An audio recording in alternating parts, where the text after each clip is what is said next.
That reason alone was for them to be able to be in a place where they can worship to God, the true and living God, and give him a true sacrifice of praise. They were being brought out for that reason and that reason alone. Have you ever stopped? Why did God bring you out? Why did God bring you out of darkness and into his marvelous light? Why did God bring you out of the club, out of drinking, out of smoking, out of partying? Why did he bring you out? And why did he bring you in the midst of his presence? Why did he bring you out?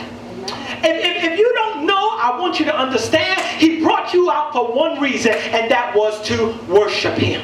Amen.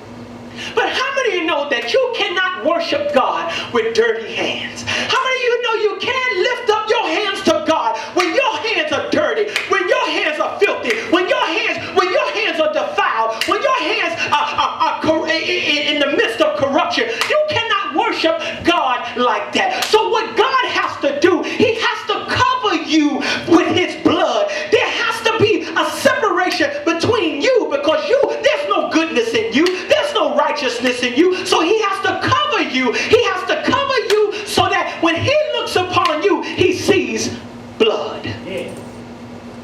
So as the death angel was going out through Egypt, I want you to understand something. It did not matter if you were a Jew.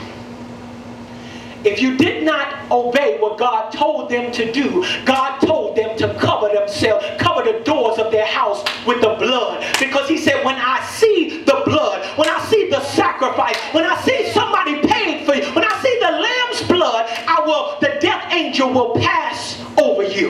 Yes. Now, I want you to understand something. If you were not obedient, if you did not listen, if you did not get your house in order, I want you to know it did not matter if you were an Egyptian. It did not matter if you was a Jew. It did not matter if you were a Gentile. When the death angel was coming through, he was not looking whether your name was Johnson, whether your name was Jones, whether your name was Williams, whether your name was Williamson, whether your name was Nichols. The only thing that the death angel wanted to see was, are you covered in the blood? Amen. Didn't care whether you come from a lineage of priests. Didn't care if you came from a lineage of prophet. Didn't care if you come from Adam himself. He did not care. When he says, I'm coming through the land, all I want to see is the blood. And if you're covered in the blood, guess what? I'm going to pass over you. Yes. That's the only thing that matters. Yes. Are you covered in the blood? So,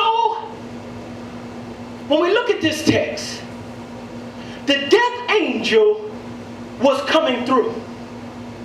But when the death angel was coming through, God told them to do something, told them to take a lamb without spot, without wrinkle, without blemish.